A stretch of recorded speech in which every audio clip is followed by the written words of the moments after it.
Bareskrim Polri berhasil menetapkan 2 orang tersangka dalam kasus tindak pidana pencucian uang yang bersumber dari kegiatan perjudian online. Hasil dari situs tersebut dikumpulkan, kemudian diputar melalui perusahaan, lalu disebar kepada pihak-pihak terkait dengan modus untuk mempersulit pelacakan atau yang dikenal dengan istilah layering. Dari hasil pengungkapan, total aset senilai 530 miliar rupiah disita. Aset tersebut terdiri dari 22 rekening bank, surat berharga, 4 kendaraan mewah, serta ratusan rekening dari 8 bank yang kini telah diblokir. Sementara, Pusat Pelaporan dan Analisis Transaksi Keuangan (PPATK) menyatakan bahwa jumlah perputaran uang dalam tindak pidana judi online pada periode Januari hingga Maret 2025 sebesar 47 triliun rupiah. Angka tersebut lebih rendah dibandingkan periode yang sama pada tahun lalu. Seperti apakah pelaku tindak pidana pencucian uang mengecoh petugas melalui berbagai akun-akun fiktif di berbagai platform media digital dan judi online? Sampai kapankah petugas membasmi tuntas kejahatan siber yang telah menjadi penyakit di masyarakat? Jadi mereka dari uang yang diambil melalui deposit maupun withdraw itu dikumpulkan, kemudian dimasukkan ke PT-PT-nya. Dari PT-PT ini dialihkan lagi ke atas, ke pemiliknya. Ini kan diputar-putar dulu supaya nanti membingungkan penyidik, mempersulit kita dalam melakukan pelacakan. Jadi putar-putar dulu. Perputaran uang hasil judi online tersebut ditempatkan di berbagai rekening. Tentu rekening ini tadi mulai tahun 2018 hingga tahun 2025. Ya, pemirsa, publik kembali digegerkan. Ini Bareskrim Polri kemarin berhasil mengungkap tindak pidana pencucian uang dengan menggunakan modus bisnis judi online. Nilainya pun fantastis. Tumpukan uang yang kemarin Anda lihat, pemirsa, ini nilainya mencapai 530 miliar rupiah. Lalu bagaimana kemudian jalannya TPPU tersebut dengan modus judi online? Apakah para tersangka ini memiliki jaringan dalam negeri atau bahkan justru sudah mencapai internasional? Apa pula kemudian yang perlu dilakukan oleh pemerintah Indonesia untuk memerangi judi online yang tak kunjung usai rupanya. Malam hari ini kita akan membahasnya bersama dengan sejumlah narasumber yang sudah hadir bergabung di Apa Kabar Indonesia Malam. Ada Pak Pratama Persada, pakar telematika. Selamat malam Pak Pratama, sehat Pak? Terima kasih sudah hadir. Sama-sama. Dan juga hadir bersama kita mantan Ketua PPATK tahun 2002 hingga 2011 ada Pak Yunus Hussein. Selamat malam Pak Yunus, sehat ya Pak? Terima kasih sudah hadir. Dan juga bergabung bersama kita melalui sambungan Zoom dari Bareskrim Polri ada Kasubdit 3 Bidang TPPU Direktorat Tindak Pidana Ekonomi Khusus Bareskrim Polri Kombes Pol Robertus Yohanes Dedeo. Selamat malam Pak Robert. Malam Mbak. Ya, Pak Robert, kita ingin tahu bagaimana kemudian poin-poin penting dari pengungkapan TPPU yang nilainya begitu fantastis Pak, 530 miliar rupiah. Bagaimana kemudian Bareskrim Polri akhirnya berhasil mengungkap ini? Mungkin pertama saya bisa sampaikan bahwa penyelidikan atau penyidikan yang kita lakukan ini berawal dari hasil analisis transaksi keuangan yang dilakukan oleh PPATK, kemudian kita dalami, dari sanalah kemudian kita bisa memetakan adanya indikasi terjadinya tindak pidana pencucian uang yang tindak pidana asalnya dari tindak pidana perjudian online. Oke. Jadi kalau tentang modus mungkin ya tentang secara konstruksi kita lihat bahwa modusnya adalah dengan menggunakan mendirikan perusahaan fintech, penyedia jasa pembayaran, payment gateway, yang ternyata juga memfasilitasi beberapa transaksi yang terkait dengan judi online. Kira-kira mungkin awalnya demikian dulu Mbak ya, sebelum kita bicara modus yang lebih lanjut. Oke. Atau mau sekalian? Ya, boleh kemudian dilanjutkan dengan modusnya Pak, karena masyarakat pemirsa juga penasaran, ingin tahu jumlahnya karena fantastis Pak Robert. Baik, jadi para pelaku ini kemudian mendirikan tadi perusahaan-perusahaan yang memfasilitasi transaksi judi online mulai dari proses depositnya, menggunakan beberapa jenis metode pembayaran yang didominasi dengan QRIS maupun menggunakan virtual account, kemudian menyiapkan rekening yang digunakan untuk menampung Kemudian mereka juga menyiapkan perusahaan-perusahaan cangkang yang digunakan untuk menampung dan mengelola uang hasil deposit maupun eh, pengepulauan atau penampungan uang hasil dari bandar-bandar judi online yang bertransaksi di sana. Nah, dari perusahaan itu kemudian baru dialirkan kepada penerima manfaat atau beneficiary owner-nya, sehingga tampak seolah-olah menjadi hasil atau hasil perusahaan yang sah. Nah, begitu kita coba telusuri perusahaan ini, ternyata perusahaan yang tidak beroperasi, baik dari kegiatan operasinya maupun korespondensinya di virtual office itu tidak tercatat. Nah, inilah kemudian menambah keyakinan kita bahwa perusahaan-perusahaan ini hanya digunakan sebagai sarana untuk mencuci uang dari hasil tindak pidana judi online. Oke, jadi kalau mendapatkan gambaran sederhana mungkin bagi masyarakat, Pak Robert, ini uang sumbernya adalah dari judi online, kemudian di money laundry ke perusahaan-perusahaan cangkang tersebut, atau justru uang sumbernya ini adalah tindak pidana juga, kemudian diputar di judi online, baru kemudian mengalir ke perusahaan cangkang? Sementara ini yang kami gambarkan, atau yang tergambar yang kita tangani, kita melihat bahwa uang yang diputar ini adalah uang dari deposit judi online. Oh, oke. Jadi dari hasil judi online ya, Pak ya? Baik, Pak Robert. Pak Yunus, ini hasil dari analisis PPATK juga ada sinergi tentunya yang dilakukan dari berbagai pihak. Nah, bagaimana kemudian PPATK ini, Pak, bekerja sehingga bisa mendapatkan data-data tersebut, persebaran uangnya, Pak Yunus? Saya boleh izin mengutip data dari PPATK yang baru saya peroleh. Silakan, Pak Yunus. Jadi kalau transaksi keuangan mencurigakan dari perjudian, itu tahun 2024 itu 81.990, 2025 25.720. Kemudian dari itu menghasilkan tahun 2024 56 hasil analisis atau hasil pemeriksaan. Ini harus ditindaklanjuti oleh kepolisian dengan penyelidikan ya. Kalau ada alat bukti yang cukup naik jadi penyidikan. Nah, untuk tahun 2025 ada 28 hasil analisis atau hasil pemeriksaan. Jadi kita bisa bertanya kepada Bareskrim dari 28 pada tahun ini hasil analisis dan pemeriksaan sejauh mana sudah ditindaklanjuti dengan penyelidikan misalnya. Sejauh mana juga udah naik jadi penyidikan karena sudah ada bukti permulaan yang cukup. Nah, itu kita perlu tanya sampai di mana. Apakah ini terus ke penuntutan sehingga benar-benar ada conviction, ada efek jerah buat pelaku dan deterrent effect buat orang lain. Itu yang kita harapkan gitu. Nah, tapi dari data-data yang dimiliki PPATK tersebut, Pak Yunus, paling tidak dari 2025 ya, ada 28 transaksi mencurigakan. Ini 28 itu hasil analisis. Oh, hasil analisis. Itu hasil analisis itu kumpulan dari berbagai macam transaksi mencurigakan dan 4 transaksi lainnya diolah, baru melahirkan hasil analisis atau hasil pemeriksaan. Apakah kemudian bisa dibaca secara lebih detail lagi? Mana kemudian yang menggunakan modus judi online untuk kemudian berakhir pada TPPU ini, Pak? Ini semuanya judi online, 100% semuanya judi online. Ya. Baik. Tapi kalau menggunakan perusahaan cangkang atau perusahaan lain, itu memang modus yang dari dulu banyak dilakukan oleh para pelaku. Dalam bahasa Inggrisnya namanya concealment within business structure, sembunyi di balik korporasi yang dia kendalikan. Perlu dia buat sendiri. Walaupun dia nggak jadi pengurus, nggak jadi pemegang saham, dia sebagai beneficial owner. Beneficial owner itu bahasanya pemilik manfaat ya, bukan penerima manfaat, pemilik manfaat. Dia yang mengendalikan perusahaan itu. Dengan hasil judi masuk sana, dia kendalikan sekaligus dia sembunyi orang ini. Si BO ini sembunyi.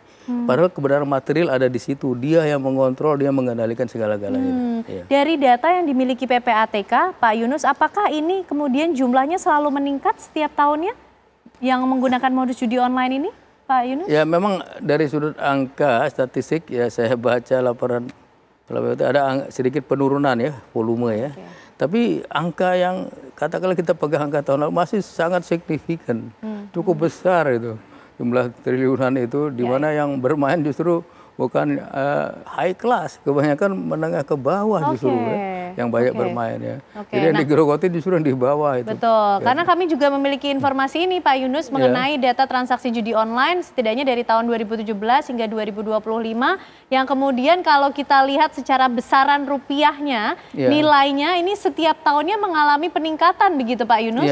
Dari 2 triliun rupiah di tahun 2017 lalu meningkat setiap tahunnya sampai angkanya 1.200 triliun rupiah di tahun 2025 Pak Yunus. Seperti ini kenyataannya? Ya memang jumlahnya itu yang meningkat ya. Walaupun kemarin data yang dikeluarkan sampai dengan triwulan pertama dibanding triwulan yang lalu tahun lalu agak sedikit turun. Tapi saya tetap beranggapan angka itu sangat signifikan. Ngomongnya triliun loh, bukan miliar. Iya, itu dia sudah sampai mencapai triliun satuannya begitu. Pak Pratama melihat mengenai apa yang terjadi di Indonesia dengan angka-angka yang begitu Jadi ini besar sebagai ini, bukti bahwa judi online masih sangat subur di Indonesia, Mbak. Sampai detik ini kita masih leluasa main judi online. Artinya apa? Kemarin dibuat Satgas, dibuat DES, dibuat apapun lah itu. Ternyata tidak mematikan judi online. Transaksi uang judi online ternyata sangat luar biasa besarnya sekali kan. Tadi ada 1.200 triliun tahun 2025. Mungkin itu kumpulan dari mulai awal ya Pak ya gitu. Kumulatif. Tetapi saya mau melihat begini. Sebenarnya apa yang dilakukan Polri ini sudah merupakan hasil keberhasilan lah gitu. Kita mengapresiasi lah ya gitu. Berhasil menyita 530 miliar, 250-nya duit cash, 250-nya giro dan investasi lain gitu. Tapi dibandingkan dengan 1.200 triliun gitu. Kan belum apa-apa gitu. Artinya apa? Perlu pencegahan yang lebih masif lagi. Dan ini sebenarnya gampang untuk dilakukan. Kenapa gampang dilakukan? Bagaimana caranya? Mbak, transaksi judi online, orang deposit itu pasti terbaca patternnya. Bank itu pasti tahu. Setiap bank itu punya sistem fraud detection system. Rekening yang digunakan untuk judi online itu pasti ketahuan. Kenapa? Karena yang transfer banyak, jumlahnya kecil-kecil, berlangsung selama 24 jam. Jam 2 pagi, jam 3 pagi, orang mesti transfer. Tujuannya pasti bisa terlacak. Pasti bisa terlacak, nggak mungkin nggak terlacak. Yang jadi masalah, itu ternyata nggak diblokir. Nanti nunggu 2 hari, 3 hari, mau diblokir. Begitu diblokir udah kosong. Nah, PPATK, kalau transaksinya menggunakan perbankan, mereka itu bisa melakukan deteksi. Jadi, modusnya mereka itu setelah deposit, para agen itu akan melempar ke rekening kedua. Rekening kedua ini dia akan melempar ke rekening ketiga. Sehingga apa? Susah untuk dideteksinya. Dan mereka menggunakan bank yang berbeda-beda. Sehingga nanti di level ke-6, level ke-7, mereka akan mengumpulkan ke dalam entitas perusahaan yang itu sebenarnya legal, tapi menerima duit ilegal. Yang akhirnya nanti nyampur duitnya itu gitu, sehingga dia bisa mengklaim ini hasil usaha saya. Untung polisi berhasil menemukan ya kan, ternyata dia nggak ada usahanya tuh. Nah, ini sebenarnya PPATK itu bisa tahu by name by address. Tadi Pak Yunus bilang 28 case itu semuanya pasti sudah ketahuan. Artinya tindakan itu bisa lebih jauh dilakukan. Perusahaan apa, yang punya siapa, ada di mana, ada di negara mana, itu udah ketahuan karena PPATK punya mitra di luar negeri juga. Jadi sebenarnya sangat gampang sekali. Sangat gampang sekali gitu untuk melakukan penangkapan si pemilik akun itu gitu. Untuk yang bawah mungkin susah. Kenapa? Karena di bawah itu sudah pasti pakai rekening asli tapi palsu. Rekening-rekening yang dibeli dari orang-orang, dijual 100.000, 200.000, digunakan untuk deposit. Dan itu memang si agen-agen ini sudah memikirkan itu akan hangus nanti setelah 3 hari, 4 hari. Tapi setelah 3 hari, 4 hari udah nggak ada duitnya. Gitu. Sehingga 1.200 triliun itu akhirnya meluap kemana-mana. Coba kalau misalkan ketika terdeteksi itu dipakai untuk judi online langsung diblokir. Nggak akan sebanyak ini. Yang kedua, PPATK nggak punya kemampuan untuk melakukan deteksi monitoring terhadap transaksi yang menggunakan layanan digital yang non-bank. Misalkan dompet digital, kemudian kripto dan lain-lain. Tidak di PPATK? Dan itu, nggak PPATK. Dan itu sangat banyak sekali juga. Baik. Gitu. Sehingga baik, Pak Pratama. Ini yang menurut saya juga harus kita kejar gitu. Menarik. Ini yang akan kita kejar. Siapa kemudian yang punya wewenang, punya kemampuan untuk bisa mendeteksi. Tadi deteksi bisa dilakukan PPATK. Tapi siapa kemudian yang bisa menghentikan, memblokir yang sebetulnya bisa dilakukan. Mungkin nanti bisa dijawab oleh Barreskrim Polri, Pak Robert. Tapi usai jeda ya Pak Robert, kami kembali hadir untuk Anda pemirsa.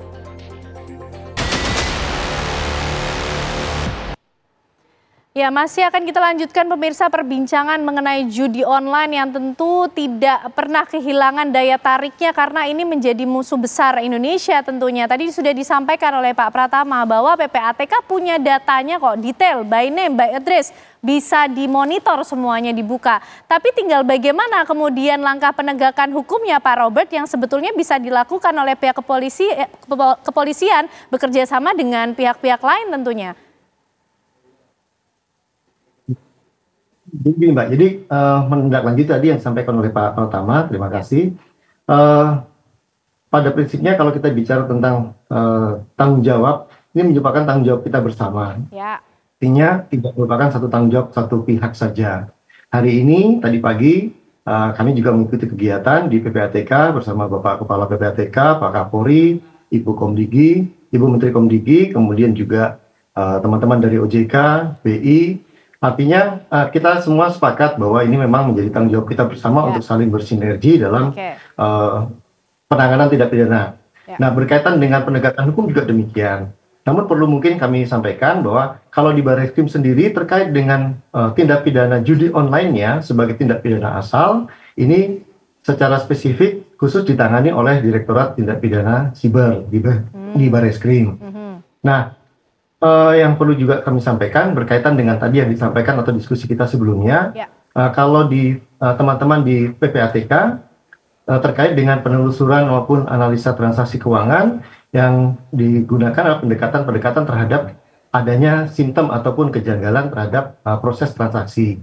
Nah, sedangkan kami di proses penegakan hukum, pendekatan yang kami gunakan adalah pendekatan untuk proses pembuktian, dalam artian bagaimana kami bisa mengkonstruksikan indikasi tindak pidana yang terjadi untuk kemudian dapat ditindaklanjuti dalam proses penegakan hukum berikutnya. Mungkin itu pertama yang bisa saya sampaikan, Mbak. Oke, nah progresnya dari pertemuan atau sinergi dari begitu banyak lembaga atau pihak-pihak ini seperti apa Pak Robert? Karena ujung-ujungnya kan penegakan hukum yang bisa dilakukan oleh pihak kepolisian adalah menangkap tadi para tersangka. Oke, kita apresiasi yang sudah kemarin dilakukan oleh Barreskrim Polri. Tapi sepertinya masih begitu banyak di luaran sana yang perlu juga untuk ditangkap untuk sama-sama kita menghentikan judi online ini Pak Robert. Setuju. Jadi prosesnya memang artinya kan ini kan bukan proses yang seketika, prosesnya artinya progresnya tetap kita kerjakan dalam artian kita juga tidak pernah berhenti untuk melakukan upaya-upaya hukum baik berupa penindakan di tindak pidana asalnya maupun dari tindak pidana pencucian uangnya. Menurut kami ini yang kami terus upayakan maksimal, kami tingkatkan terus bagaimana upaya kami penegakan hukum itu tidak hanya dari sisi penanganan tindak pidana asalnya, namun juga penanganan dari indikasi tindak pidana pencucian uangnya. Jadi semuanya kasarnya kita keroyok sama-sama ini, Mbak. Ya. Oke, baik. Pak Pratama, seperti apa kemudian langkah yang bisa didorong? Oke, sudah ada sinergi terus lah ya, ini sama-sama kita memerangi judi online, tanggung jawab bersama, betul. Tapi apa kemudian yang bisa didorong dengan optimal dari masing-masing pihak? Sebenarnya kan sudah ada pembagian fungsi dan tugas ya di pemerintahan kita gitu. Antara Komdigi, kemudian Polri, PPATK, dan pihak terkait lainnya, termasuk juga Badan Siber dan Sandi Negara. Jadi sebenarnya nggak susah untuk mematikan judi online dari bumi Indonesia ini. Ini saya barusan ngecek masih bisa, login ke judi online itu masih bisa, masih ada. Website ini nggak keblokir gitu. Jadi ada 3 cara yang sangat mudah sebenarnya. Yang pertama adalah Komdigi harus melakukan pembatasan akses, blokir server dari game judi online-nya. Jadi yang diblokir bukan hanya landing page-nya saja. Yang selama ini dilakukan? Yang diblokir landing page-nya. Ada 5 juta lebih itu yang diblokir landing page-nya. Itu nggak ngaruh. Kenapa? Kalaupun itu diblokir, dalam waktu yang bersamaan mereka bisa bikin 500 website yang sama lagi. Secepat itu, sekali klik gitu, langsung jadi gitu. Jadi nggak akan efektif. Yang diblokir adalah servernya. Dari jutaan landing page itu, tempat login, tempat daftar itu, nanti hanya masuk ke dalam 5 atau 6 server aja sebenarnya. Jadi servernya yang diblokir. Yang kedua, transaksi keuangan. Kita sudah tahu dengan sangat jelas sekali bahwa rekening bank itu pasti akan ketahuan kalau dipakai untuk judi online, udah pasti ketahuan, nggak mungkin enggak. Jadi kalau ada orang bank yang bilang itu nggak tahu, bohong dia pasti. Karena pasti tahu gitu. Patternnya jelas gitu, ya kan. Itu kalau misalkan mau diblokir, langsung instan diblokir. Ini nggak akan jalan ini. Siapa yang bisa melakukan itu? Ya bank, PPATK yang bisa gitu. Tapi masalahnya kita punya undang-undang perbankan gitu, ya kan. Artinya apa? Butuh kerjasama lagi. Untuk kasus judi online, boleh nggak kalau terdeteksi digunakan untuk deposit no withdraw langsung diblok gitu misalkan. Boleh bang, bisa menunda 5 hari transaksi sesuai dengan pasal 26 Undang-Undang Nah sebenarnya bisa kan sebenarnya. Bisa. Berarti kalau ternyata nggak dilakukan, ada apa ini di bank? Iya kan? Karena dia pasti tahu rekening ini digunakan untuk judi online. Tadi saya jelaskan. Yang transfer kecil-kecil, jumlahnya banyak, berlangsung selama 24 jam. Itu gampang sekali dideteksi gitu. Kalau ngeblokirnya 3 hari kemudian, udah telat duitnya, udah kemana, udah transfer tempat lain. Yang ketiga adalah yang tadi itu, temuan dari PPATK. Yang saya bilang, by name by address, uang itu larinya kemana, ke perusahaan mana, itu segera ditangkep-tangkepin, diambilin gitu. Nanti kalaupun misalkan ternyata salah gitu, ya udah minta maaf aja gitu, ya kan. Tapi kan masa iya PPATK mau ngasih data bodong, nggak mungkin gitu. Semua bisa dipertanggungjawabkan. PPATK itu semua itu. PPATK itu udah melakukan analisis gitu.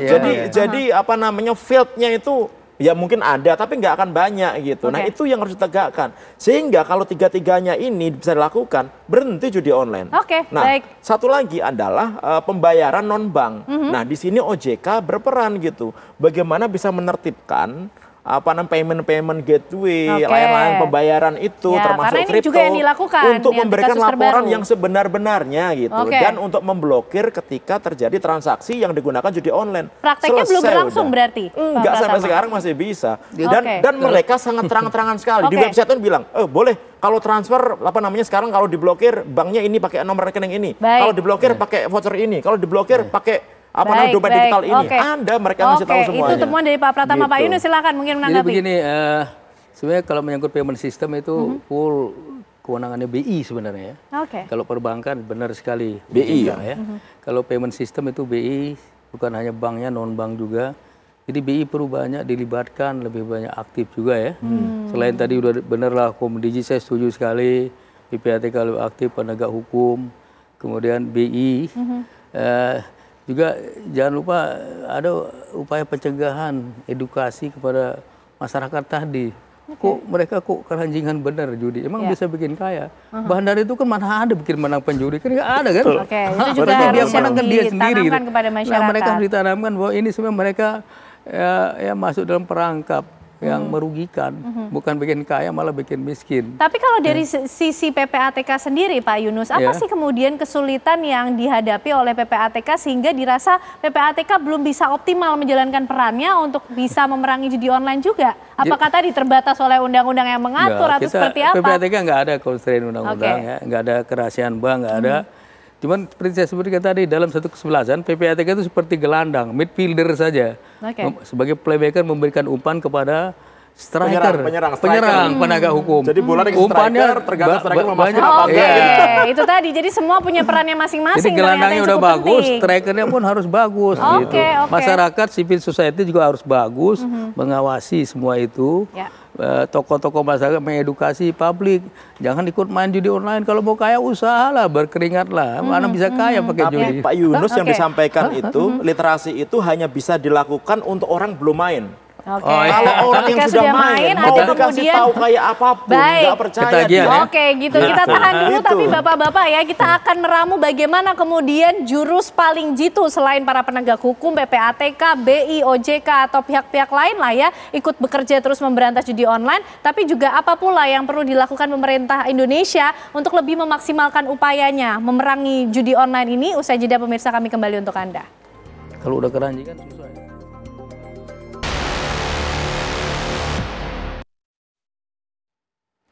Ya, Kita akan lanjutkan pembahasan kita pemirsa, tapi kami hadirkan dulu informasi untuk Anda tentunya yang berkaitan dengan transaksi judi online di Indonesia dari tahun 2017 hingga 2025. Sebelumnya kami juga sudah tampilkan tadi untuk Anda bahwa setiap tahunnya dari 2017 hingga 2025 ini nilai transaksinya terus mengalami peningkatan. Dari awalnya 2 triliun rupiah sampai di tahun 2025 angkanya sudah mencapai 1.200 triliun rupiah. Angka yang betul-betul fantastis menggambarkan bagaimana Indonesia darurat akan judi online. Dan inilah pemirsa deretan kasus judi online di tahun 2025 saja yang terbaru. Pada 2 Mei 2025 bandar judi online Nitro 123 ini dengan barang bukti 194,7 miliar rupiah berhasil diungkap. Kemudian bandar judol H55.Hiwin.Care dan juga alat bukti uang senilai 14 miliar rupiah. Kemudian mundur lagi ke belakang, di 21 Februari 2025 ada bandar judol 1xBet dengan barang bukti berupa 11,3 miliar rupiah berhasil diungkap, serta di 20 Januari 2025 bandar judol H5GF777, RGO Kasino dan Agen 138 beserta barang bukti 60 miliar rupiah ini juga berhasil diungkap pemirsa. Baik, kalau kita lihat angka-angkanya dari yang berhasil diungkap bahkan sudah miliaran rupiah. Artinya tidak kaget ketika kemudian diakumulasi nilainya bisa menjadi 1.200 triliun rupiah. Data inikah juga yang dimiliki oleh Pak Yunus di PPATK? Di PPATK kemudian ya emang dari awal dari situ ya umpannya itu. Oke, termasuk Pak, apakah juga ada hitungan detail kerugian yang sebetulnya dirasakan oleh masing-masing pribadi yang kemudian ikut terjerumus dalam judi online ini sebagai edukasi juga ya Pak Yunus kepada masyarakat. Seperti apa Pak Yunus? Seingat saya pernah dihitung, ya tadi kan disebut judi ini nggak pernah bikin orang menang, bikin orang kaya. Itu dia masuk perangkap, di awal aja dikasih umpan menang-menang, setelah kalah terus, lama-lama pasti rugi.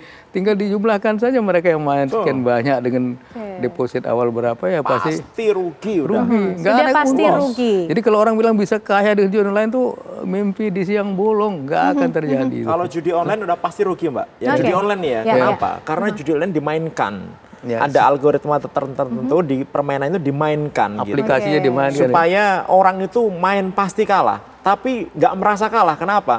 Karena pada satu saat tertentu dia dibikin menang, seolah-olah menang, dapat jackpot dan lain-lain.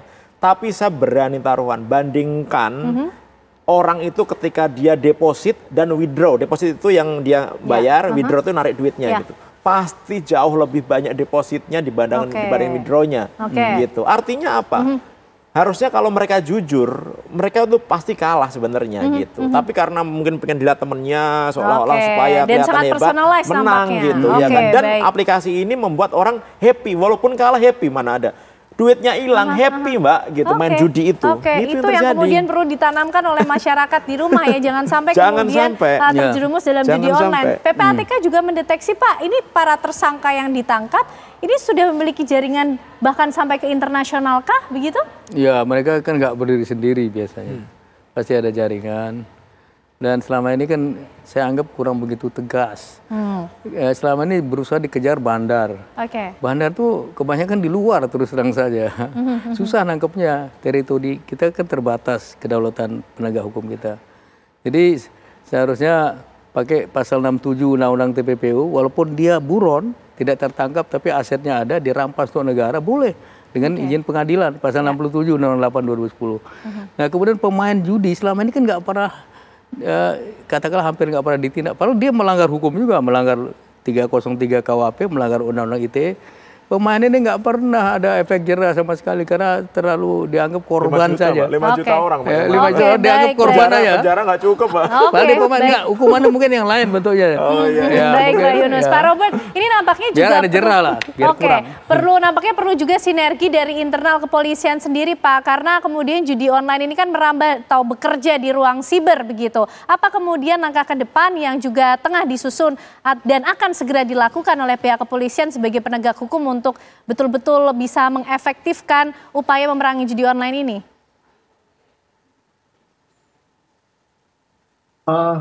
Baik Mbak, upaya-upaya itu sudah dilaksanakan, artinya terus kita tingkatkan, khususnya dari teman-teman di Direktorat Siber, baik melalui patroli maupun pemberian edukasi kepada masyarakat untuk seperti tadi disampaikan oleh Pak Yunus maupun Pak Pratama, saya sependapat bahwa memang edukasi ini menjadi salah satu upaya yang kami lakukan di samping upaya penegakan hukum.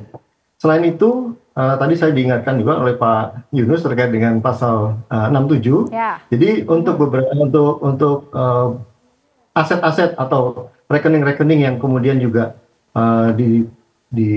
diblokir ataupun dilakukan pemblokiran yang tidak bertuan, dalam tanda petik tidak ditemukan pemiliknya ataupun pemiliknya merupakan nomini, itu juga kita sudah disiapkan, ada perangkat hukum, kita menggunakan dengan penerapan Perma 1 tahun 2013 untuk kemudian semaksimal mungkin dapat dilakukan perampasan untuk diserahkan kepada negara. Dan itu juga sudah berjalan, dan beberapa upaya lain kita sinergikan dengan teman-teman dari instansi maupun kelembagaan lainnya, Mbak. Itu namanya non-conviction based asset forfeiture. Merampas aset tanpa menghukum pelakunya, karena pelakunya buron, tidak tertangkap. Nah, kalau untuk pemain nggak perlu pidana penjara segala macam. Ada prinsip naming and shaming. Kita umumkan saja loh, ini loh pemain-pemain yang udah ditindak. Dia malu, mungkin dengan naming and shaming dibuat dia malu, dikasih tahu namanya, disebarkan. Mungkin dia kapok gitu. Apapun upaya kemudian harus didorong dilakukan untuk tujuannya betul-betul menghentikan judi online di Indonesia. Pak Pratama, singkat mungkin. Ya, jadi kalau menurut saya, asal ini instansi pemerintah kita, aparat penegak hukum kita melakukan tugasnya masing-masing dengan baik aja, ya. Sesuai perannya, sesuai dengan perannya, lakukan dengan baik gitu, ya kan. Ditambah dengan keberanian, gitu, ya kan. Ditambah dengan niat, gitu. Ini pasti bisa gampang diberantas, Mbak. Kalau enggak, hanya ini aja, omong-omong aja, gitu. Karena sampai sekarang juga nggak ada berhentinya gitu, bener-bener nggak ada tuh kemarin dibilang, oh ini akan kita berhentikan dan stop, nggak ada, masih bisa orang main sekarang gitu. Artinya apa?